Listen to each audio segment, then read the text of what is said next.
ওম শান্তি। 25 মাৰ্চ 1986 চনত অৱক্ত বাপ দাদাই শুনোৱা মধুৰ মহাবাক্য। আজি 20 ছেপ্টেম্বৰ 2020ত ৰিভাইজ কৰা হৈছে। আজিৰ মুখ্য সাৰ: সংগম যুগ পবিত্ৰ জীৱনৰ যুগ। সংগম যুগ পবিত্ৰ জীৱনৰ যুগ। আজি বাপ দাদাই সকলো স্বৰাজ্য অধিকাৰী অলৌকিক ৰাজ্যসভাক চাই আছে হওক। প্ৰত্যেক শ্ৰেষ্ঠ আত্মাৰ ওপৰত লাইটৰ মুকুট জিলিকি থকা দেখি আছে হওক। এই ৰাজ্যসভাই পবিত্ৰ সভা। প্ৰত্যেক পৰম পাৱন পূজ্য আত্মাসকল কেৱল এই এটা জন্মৰ বাবে পাৱন অৰ্থাৎ পবিত্ৰ হোৱা নাই, কিন্তু পাৱন অৰ্থাৎ পবিত্ৰ হোৱাৰ ৰেখাডাল অনেক জন্মৰ দীঘলীয়া ৰেখা। গোটেই কল্পৰ ভিতৰত অন্য আত্মাসকলো পাৱন পবিত্ৰ হয়।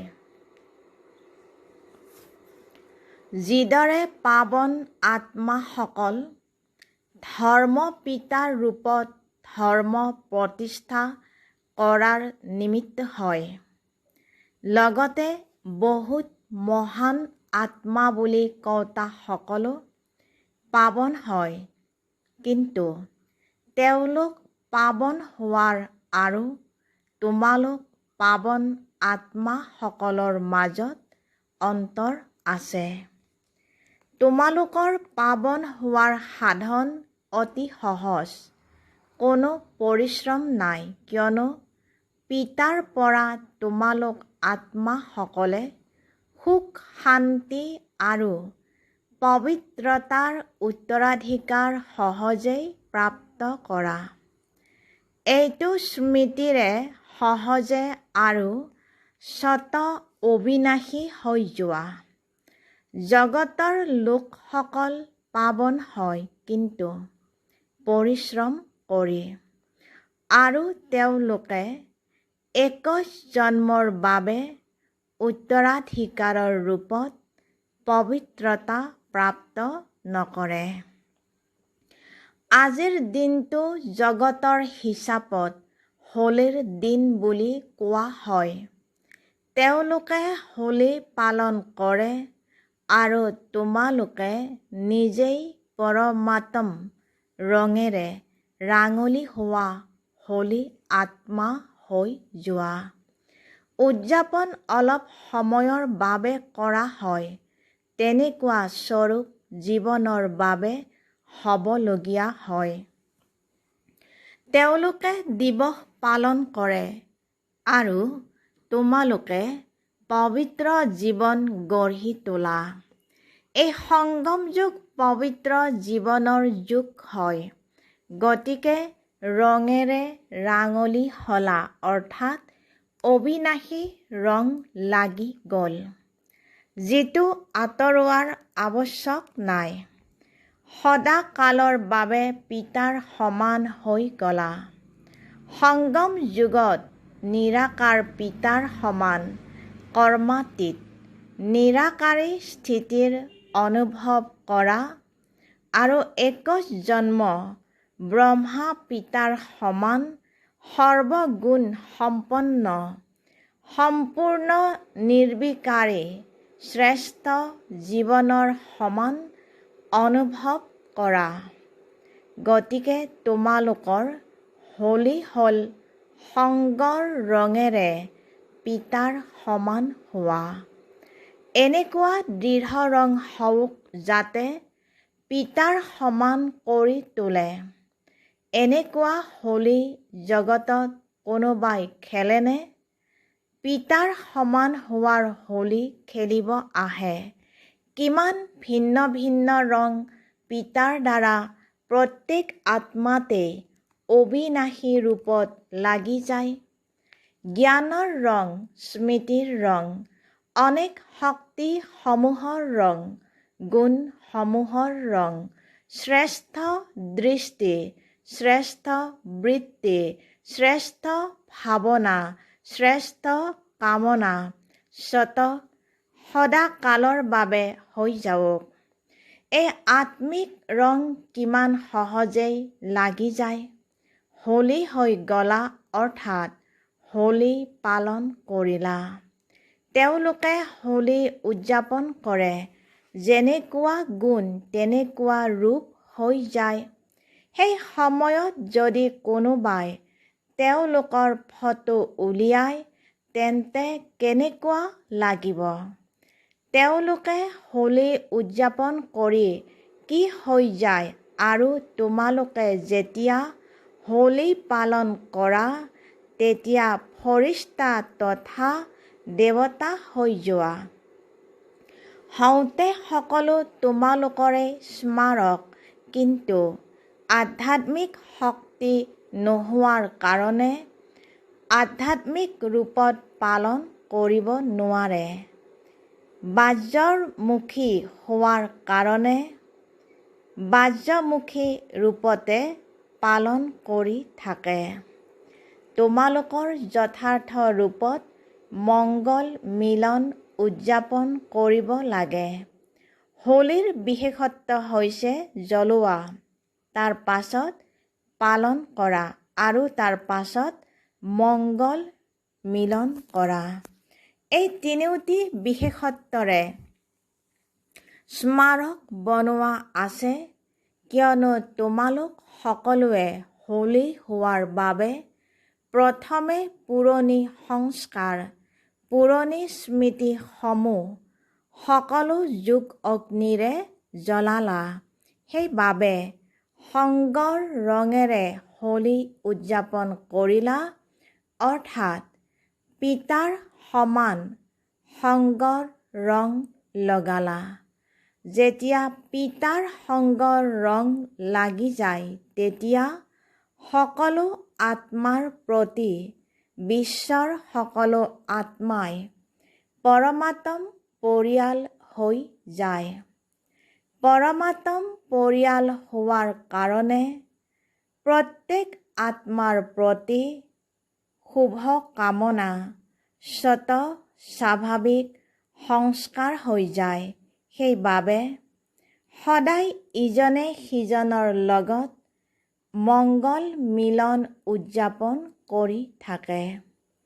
লাগিলে কোনোবা শত্ৰু হওক, আসুৰিক সংস্কাৰৰ হওক, কিন্তু এই আত্মিক মংগল মিলনৰ দ্বাৰা তেওঁলোকৰ ওপৰতো পৰমাত্ম ৰং নিশ্চয় ছটিয়াই দিয়া। কোনোবা যদি তোমালোকৰ ওচৰত আহে তেন্তে কি কৰিবা? সকলোকে আঁকোৱালি ল'বা, অৰ্থাৎ শ্ৰেষ্ঠ আত্মা বুলি ভাবি আঁকোৱালি ল'বা। এয়া পিতাৰ সন্তান। এই স্নেহৰ মিলনে, শুভ ভাৱনাৰ মিলনে সেই আত্মাসকলকো পুৰণি কথা পাহৰাই দিয়ে। তেওঁলোকো উৎসাহত আহি যায়। সেইবাবে উৎসৱৰ ৰূপত স্মাৰক বনাই লৈছে। গতিকে পিতাৰ লগত হোলী উদযাপন কৰা, অৰ্থাৎ অবিনাশী আত্মিক ৰঙত পিতাৰ সমান হোৱা। তেওঁলোকতো দুখী হৈ থাকে, সেইবাবে আনন্দ উদযাপন কৰিবৰ বাবে এই দিনটি ৰাখিছে। আৰু তোমালোকেতো সদায় আনন্দত নাচি গাই মনোৰঞ্জন কৰি থাকা। যিসকল বেছিকৈ বিবুদ্ধিত পৰে যে কি হ'ল, কিয় হ'ল, কেনেকৈ হ'ল, তেওঁলোক আনন্দিত হৈ থাকিব নোৱাৰে। তোমালোক ত্ৰিকালদৰ্শী হৈ গলা, তেন্তে কি, কিয়, কেনেকৈ এই সংকল্প উদয় হ'ব নোৱাৰে, কিয়নো তিনিও কালকে জানা। কিয় হ'ল? জানা যে পৰিস্থিতি হয় আগবাঢ়িবৰ বাবে। কিয় হ'ল? একো নতুন নহয়। গতিকে কিয় হ'ল? এইটো প্ৰশ্নই উদয় নহয়। কেনেকৈ হ'ল? মায়া আৰু মজবুত কৰি তুলিবৰ কাৰণে আহিল আৰু গুচি গ'ল। গতিকে ত্ৰিকালদৰ্শীৰ স্থিতিত থকাসকল এই ক্ষেত্ৰত বিবুদ্ধিত নপৰে। প্ৰশ্নৰ লগে লগে সঁহাৰি প্ৰথমতে আহে, কিয়নো ত্ৰিকালদৰ্শী হোৱা। নাম ত্ৰিকালদৰ্শী আৰু বৰ্তমানকো যদি নাজানে কিয় হ'ল, কেনেকৈ হ'ল, তেন্তে তেওঁক ত্ৰিকালদৰ্শী বুলি কেনেকৈ কোৱা হ'ব? অনেকবাৰ বিজয়ী হৈছা আৰু হবাও।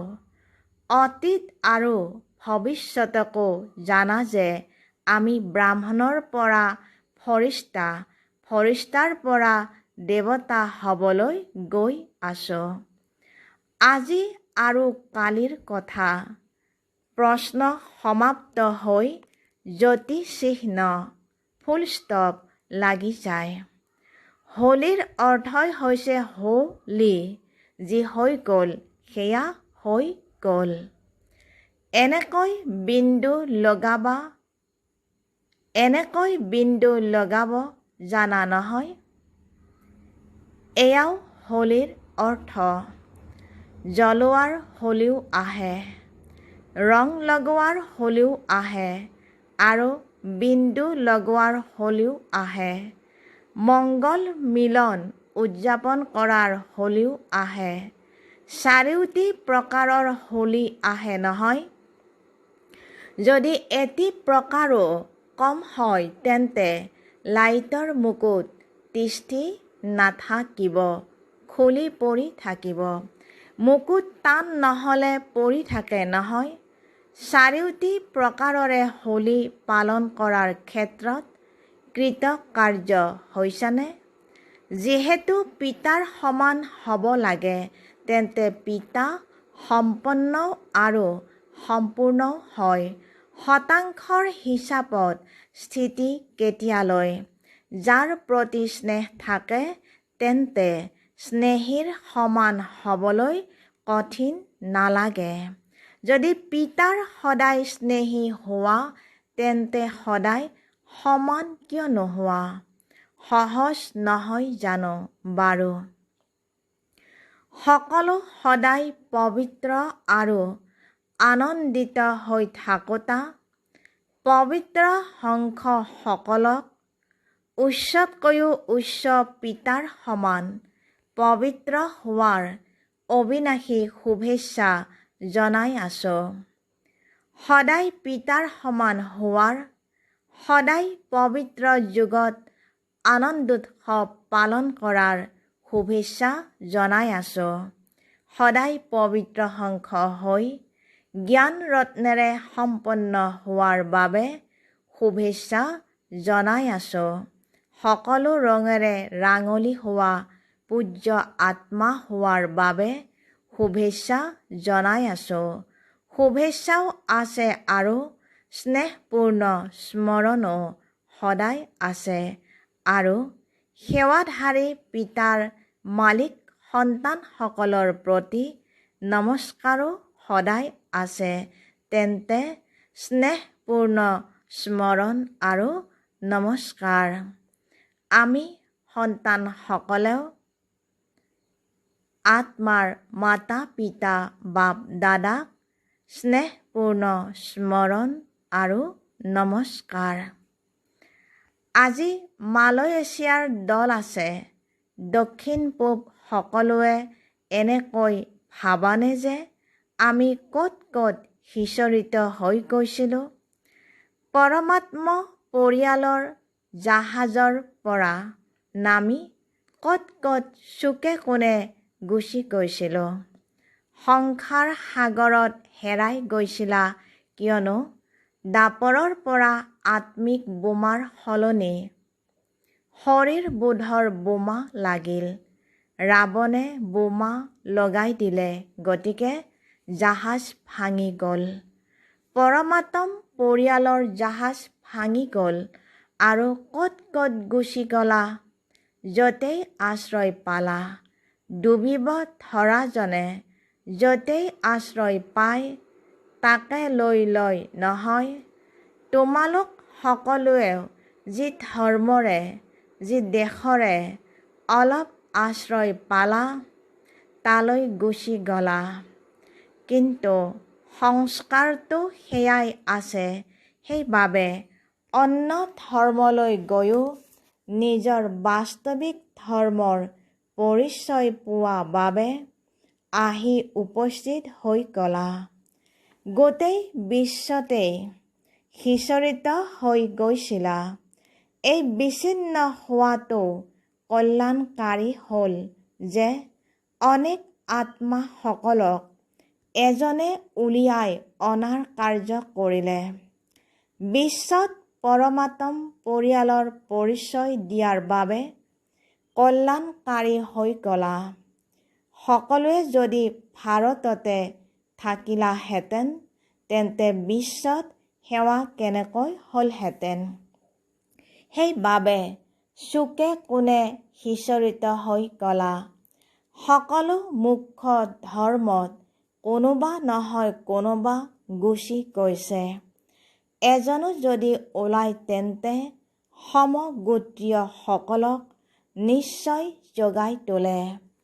বাপ দাদাও ৫,০০০ বছৰৰ পাছত বিচ্ছিন্ন হোৱা সন্তানসকলক দেখি আনন্দিত হয়।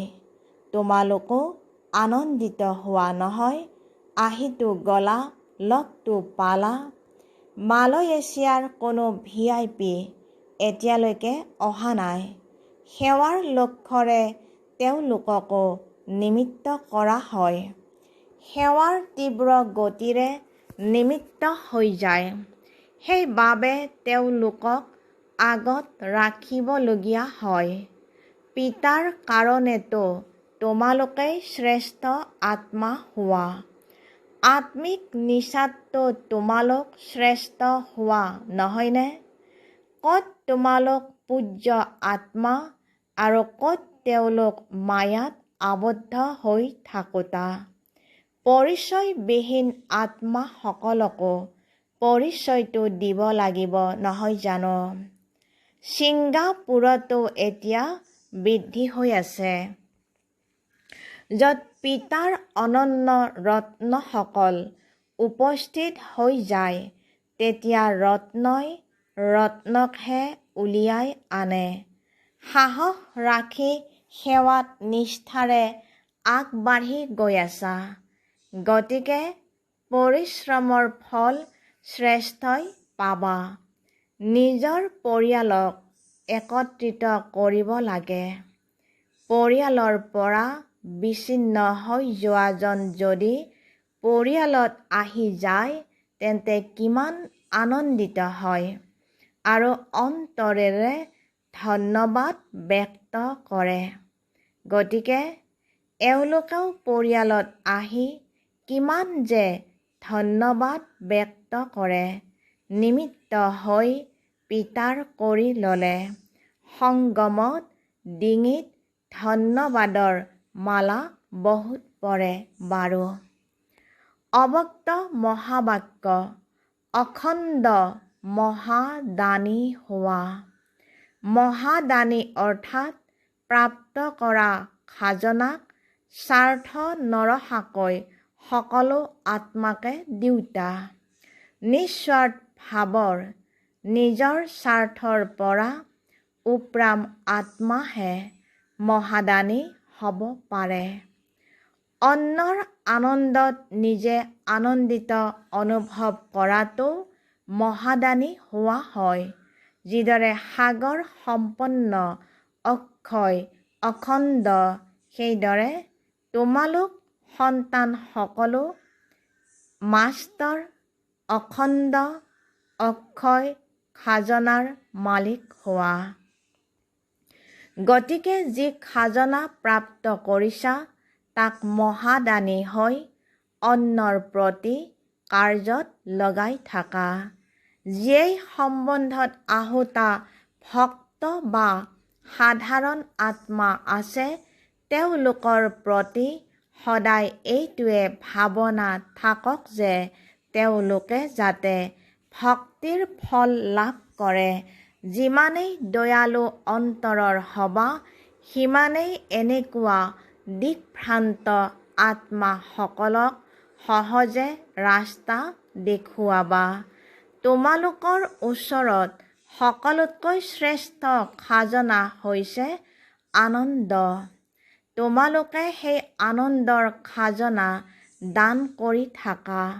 যাক আনন্দ দিবা তেওঁ বাৰে বাৰে তোমালোকক ধন্যবাদ দিব।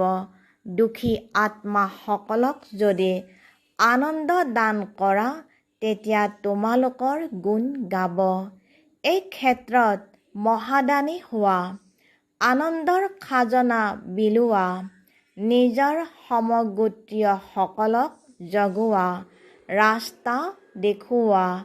এতিয়া সময় অনুসৰি নিজৰ প্ৰত্যেক কৰ্মেন্দ্ৰিয়ৰ দ্বাৰা মহাদানী বা বৰদানী হোৱা। মস্তকৰ দ্বাৰা সকলোকে স্বস্বৰূপৰ স্মৃতি দিয়া। নয়নৰ দ্বাৰা স্বদেশ আৰু স্বৰাজ্যৰ ৰাস্তা দেখুওৱা। মুখৰ দ্বাৰা ৰচয়িতা আৰু ৰচনাৰ বিস্তাৰক স্পষ্ট কৰি ব্ৰাহ্মণ তথা দেৱতা হোৱাৰ বৰদান দিয়া। হাতেৰে সদায় সহযোগী কৰ্মযোগী হোৱাৰ বৰদান দিয়া। চৰণ কমলৰ দ্বাৰা প্ৰতিটো খোজতে পিতাক অনুসৰণ কৰি কদমত পদমৰ উপাৰ্জন জমা কৰাৰ বৰদানী হোৱা। এনেদৰে প্ৰত্যেক কৰ্মেন্দ্ৰিয়ৰ দ্বাৰা মহাদান বৰদান দি যোৱা।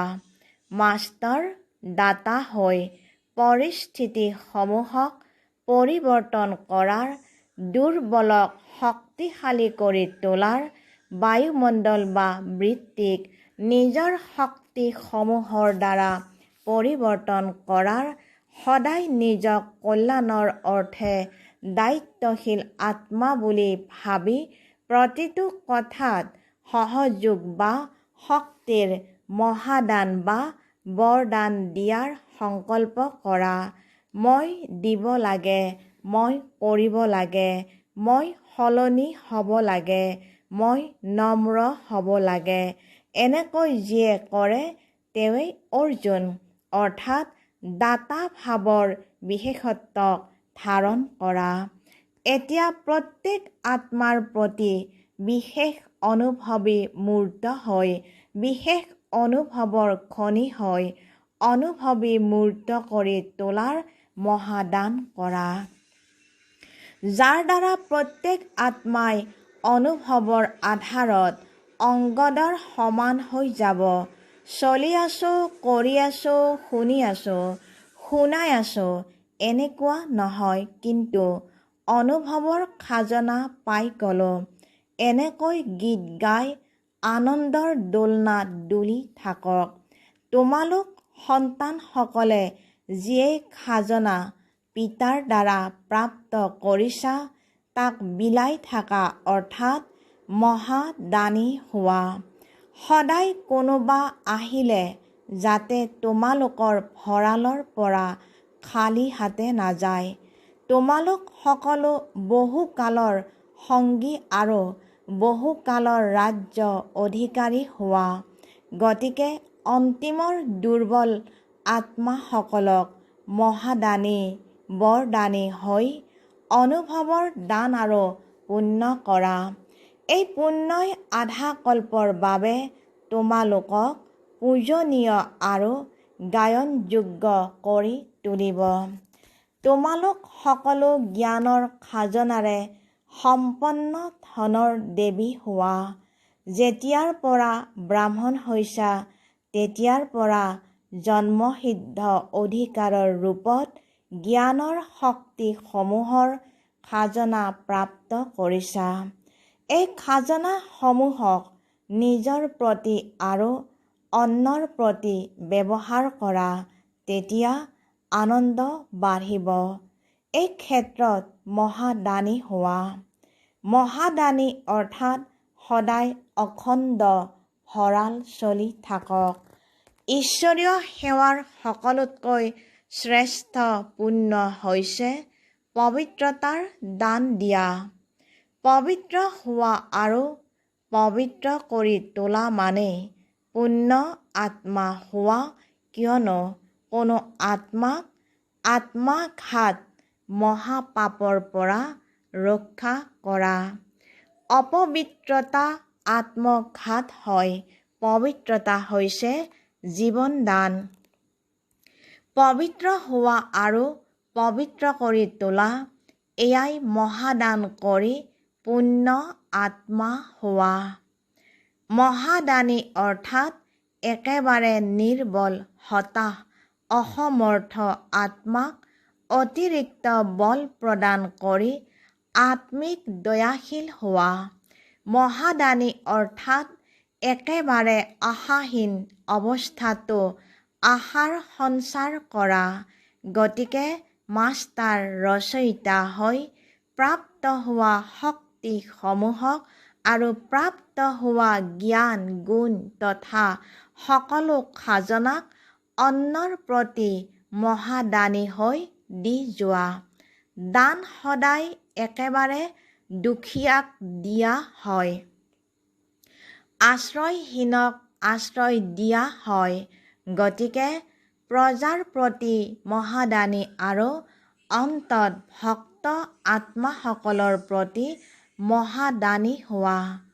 ব্ৰাহ্মণ পৰস্পৰ ইজন সিজনৰ প্ৰতি মহাদানী নহয়, সেয়াতো পৰস্পৰ সহযোগী সংগী হোৱা, ভাই ভাই হোৱা আৰু সম পৰ্যায়ৰ পুৰুষাৰ্থী হোৱা, তেওঁলোকক সহযোগ দিয়া ভাল বাৰু।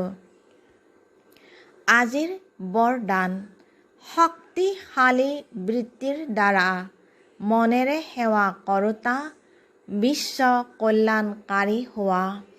শক্তিশালী বৃত্তিৰ দ্বাৰা মনেৰে সেৱা কৰোঁতা বিশ্ব কল্যাণকাৰী হোৱা।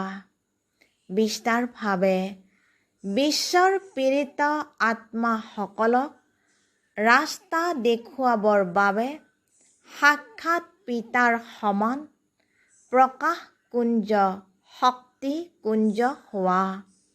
লক্ষ্য ৰাখা যে প্ৰত্যেক আত্মা কিবা নহয়